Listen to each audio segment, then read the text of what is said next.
Bank അക്കൗണ്ടുമായിട്ട് ബന്ധപ്പെട്ട സുപ്രധാനമായിട്ടുള്ള അറിയിപ്പുമായിട്ട് സംസ്ഥാനതല bankers സമിതി 10 വർഷം പൂർത്തിയായ ബാങ്ക് അക്കൗണ്ടുകൾ നിർബന്ധമായിട്ടും KYC അപ്ഡേറ്റ് ചെയ്യണമെന്നാണ് അറിയിപ്പ്.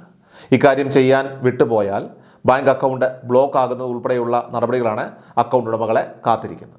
₹1 പോലും അക്കൗണ്ടിൽ നിന്ന് പിൻവലിക്കാൻ പിന്നെ സാധിക്കില്ല. കേരളത്തിൽ ഇത്തരത്തിൽ KYC പുതുക്കേണ്ട 57 ലക്ഷം ബാങ്ക് അക്കൗണ്ടുകൾ ഉണ്ടെന്നാണ് വിവരം.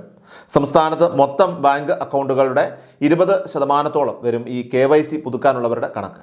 KYC പുതുക്കാത്തതിൻ്റെ പേരിൽ ഇതിനോടകം തന്നെ ബാങ്കിംഗ് സേവനങ്ങൾ തടസ്സപ്പെട്ട് തുടങ്ങിയിട്ടുണ്ടെന്നും സംസ്ഥാനതല ബാങ്കേഴ്സ് സമിതി കൺവീനർ KS പ്രദീപ് വാർത്താ സമ്മേളനത്തിൽ വ്യക്തമാക്കി. 2014-15 കാലയളവിൽ വിവിധ സബ്സിഡികൾക്കും മറ്റ് ആനുകൂല്യങ്ങൾക്കുമായിട്ട് സീറോ ബാലൻസ് കാറ്റഗറിയിൽ എടുത്തിട്ടുള്ള പ്രധാനമന്ത്രി ജൻധൻ യോജന അക്കൗണ്ടുകളാണ് ഇത്തരത്തിൽ KYC പുതുക്കലിൻ്റെ കാര്യത്തിൽ ഏറ്റവും പിന്നിലുള്ളത്. കാലാവധി കഴിഞ്ഞ 57 ലക്ഷം അക്കൗണ്ടുകളിൽ 90% ഈ വിഭാഗത്തിൽ ഉൾപ്പെടുന്നവയാണ്. നടപടികൾ പൂർത്തിയാക്കിയില്ലെങ്കിൽ സബ്സിഡിയായിട്ടെത്തുന്ന തുകയടക്കം പിൻവലിക്കാനാകാത്ത സാഹചര്യമുണ്ടാകും. ചെക്കുകളുള്ള അക്കൗണ്ടുകളിൽ ചെക്ക് മടങ്ങുന്നതിനും ഇടയാകും. KYC പുതുക്കാൻ ബാങ്കിലെത്തി നിങ്ങളുടെ photo, Aadhaar card, pan card എന്നിവ നൽകിയാണ് ഇത്തരത്തിൽ പുതുക്കേണ്ടത്.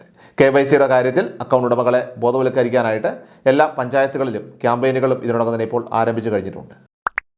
Please subscribe our channel.